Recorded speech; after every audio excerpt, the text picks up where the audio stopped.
Hey guys, how are you doing today? In this video, we are looking at 3 false narratives that has limited or stopped us from being who we can be, who we want to be, and just basically giving us a cage that we do not want to be in. So let's get into this video and explore this topic.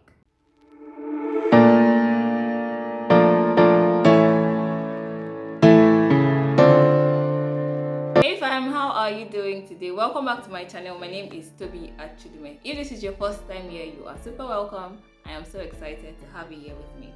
So here on this channel, we talk about topics, tips and tricks that will help us grow fearlessly into the best versions of ourselves. If you're interested in topics and videos like this, please click the subscribe button so you get notified when we have new videos up. So today's topic is kind of interesting, and I say interesting, I say that a lot of times. But I say interesting because it's something that we don't talk about often, though it exists. In this video, we'll be looking at a few false narratives that we have allowed to stop us from doing what we should do, being people that we should be. Aside from the fact that these are false narratives, they are also based in reality that we kind of forget that they are not true. So that's what we're exploring in today's video. So sit back, get a glass of your favorite drink, and let's get into this video. Before I share with you 3 basic narratives that I would like to look at in this video, let me start by explaining what false narratives are. So false narratives are things that are perceived to be true but are not true because they have some form of basis in reality. So they are not true, but because we propagate these things, because we say it as often as we do, because we have brought ourselves to believe that these things they now appear as real, they appear as true, but in actual sense they are not true. So basically it's a false story that we have brought ourselves to believe in and made true because we have put them in reality and made it to go from generation to generation. These false narratives, they stem from different places. They stem from culture, they stem from backgrounds, they stem from our fears, our thoughts, what we think, what we see, what we believe to be true, what we watch, what we read. They come from different places.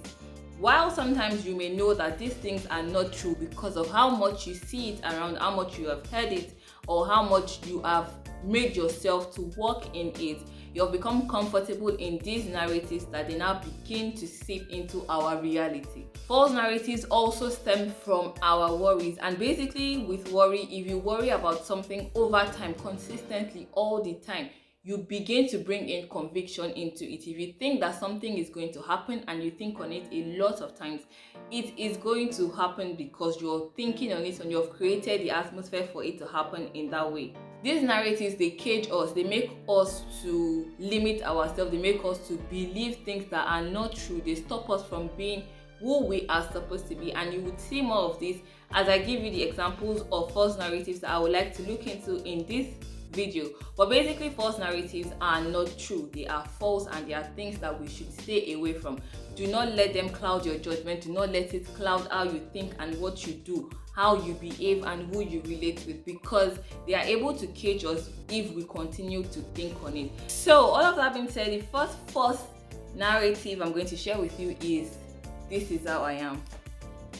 That is not how you are. It's something that we say all the time because we are trying to hide a form of insecurity that we have. We are making ourselves believe that how we are is what we are happy to be, when in actual sense we have the capacity, we have the ability to grow, you have the ability to learn, you have the ability to let go of things and pick up things.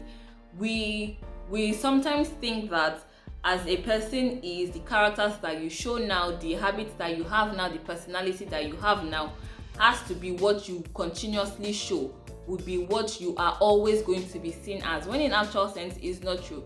You're able to change your habits, you're able to drop bad habits and pick up good habits, you're able to drop bad character and pick up good character, you're able to learn to be who you want to be. If you have a picture of who you want to be and you are not that picture, you are able to grow into that person that you want to be. And this is not to say that you should compare yourself to other people. The only person that you should be comparing yourself with is who you were yesterday. So if you are the same and you have been the same for 5 years, then that means you are not growing, and that's because you have conditioned yourself to believe that that is who you are, or this is who you are supposed to be, when in actual sense it is not. As humans, we are not constant K, we are not constant. You are not a fixed person. You are not supposed to be one particular way, one particular thing for the rest of your life. You are able to grow. We are dynamic, so you have the ability to be somebody else. You have the ability to grow into who you want to be. That is why you want to change job. That is why you want to start a business. That is why you want to change your career. That is why you are able to be a mom, a wife, a sister, and a friend at the same time. You are not supposed to just be one person. You are supposed to be able to explore and expand and grow. We have the capacity to do all these things. So don't limit yourself with the false narrative of saying that you are who you are and that is how you are. No, you are able to change if you want to change. You cannot say because you are always angry, you are quick to anger, you now say that is how you are, so you are always angry. Anybody cannot talk to you because they know you are always angry. It can be controlled. You can change that habit if you want to. It does not have to be who you are all the time. Same with if you are somebody that doesn't smile, you are always with a straight face, and people say that and you're like, oh well, that is who I am, that is how I am. No, you can learn to smile. You can learn to open your teeth a little bit more. It doesn't have to be all the time, but you can learn to be a friendlier person. You can learn to be a better person. You can learn to be a better version of who you are. Basically, that is what I'm saying. So no, if you have a bad character, it's not who you are. You're just lazy to change that character, or you've just found it as the right excuse to cover the insecurity that you have in that area, and that is not a good thing. So if there is something about you that needs to be fixed, fix it. If there is something about you that you don't like and you want to be better, if there's a character in you that you know is limiting you, you know is not helping you in any way, you are able to change it. If there is a level of growth, if there's a level of knowledge that you want to get to, you're able to get there. Not because you are jealous of somebody or you're comparing yourself to somebody else, but because you know that you are able to be who you want to be and grow into the best version of yourself. So stop using the false narrative of being who you are to excuse yourself from growing and being a better person, and start the journey of growth. The second point I'm going to share with you is I don't need anybody. How I wish this was true. I honestly wish it was true, because there are some people that you really do not want them to need you, and there are some people that you don't want to need, but it's not true. We are relational people. We are a relational species. Yes, we are relational. As humans, we are supposed to thrive on relationships. We're supposed to coexist. We're supposed to cohabit with others. So we are not created to not need people. We are not created to walk by ourselves, to be alone. Yeah. Hi baby. How are you? You're good? Yes. And this one, I think we know as humans, as individuals, that we need people, but we're just too proud to admit that we need people. And I don't know why we're too proud to admit that, because there is absolutely nothing wrong with you needing somebody. At the time of creation, when God was creating the world, He said, let us. So if God, the creator, needed help in the creation of the world, needed people or needed assistance when He was creating, not that He needed it, not that He could not do it on His own, but even God knows that you need people around you to do certain things. You don't have to burden yourself with doing everything because you feel like you don't need people. How much more we that are the created, we that are the people that were created by God, that could do things on His own but still called us to do the things.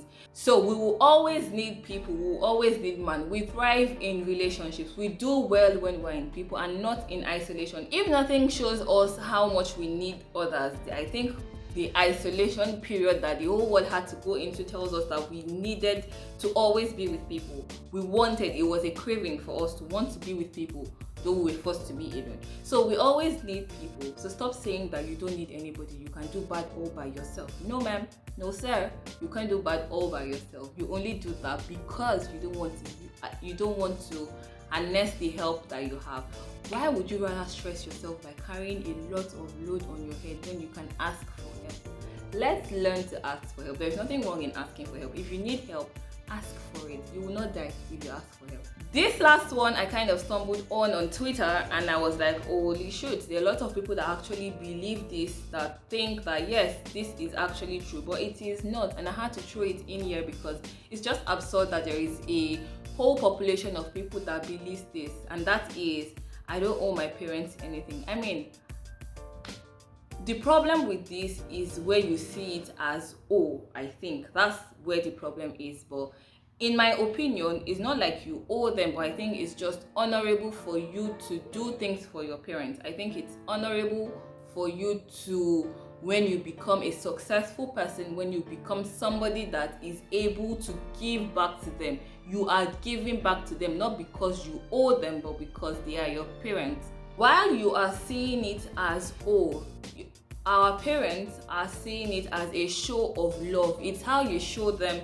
that you love them, because when you get to the point of giving back, you're probably not living in the same house with them. You're probably not always seeing them all the time. So you giving to them, and giving to them doesn't necessarily mean that you're giving them money or you're giving them things, because we have parents that are able to afford some of the things, if not most of the things that you want to give them. So it's not like you owe them, but it's just an honorable thing for you to give. The Bible says we should honor our parents, and honoring your parents means different things. It could mean you giving to them money, you giving to them gifts, you giving to them love, you giving to them anything that you think that they need. So let's stop saying that we do not owe our parents anything, but it's us honoring them with our gifts and honoring them with our time. It's recognizing the sacrifice that they have gone through for us, and letting them know that we love them even if we are not still under the same roof with them. So saying that you don't owe your parents anything is a false narrative that stops you from honoring your parents, or reduces how you can honor them in the things that you do for them, because you're thinking somewhere in your mind that you don't owe them anything. I think if you just for a second think of the fact that you are going to be a parent sometime, and you would want your children to honor you the way you are supposed to honor your parents, maybe we'll do better that way. So stop thinking that and start honoring your parents, even in the little ways that you can. So guys, that's it for me for you today. I hope you enjoyed this video as much as I've enjoyed creating it. Please let me know any false narrative that you have brought yourself to believe, you have been convicted of, or things that you just think but you know deep down that they are not true. Share with me in the comment section. Let's learn together. Don't forget to subscribe to my channel, share this video with your friends and family, give this video a thumbs up if you like it, and I'll catch you in the next one. Till next time, bye.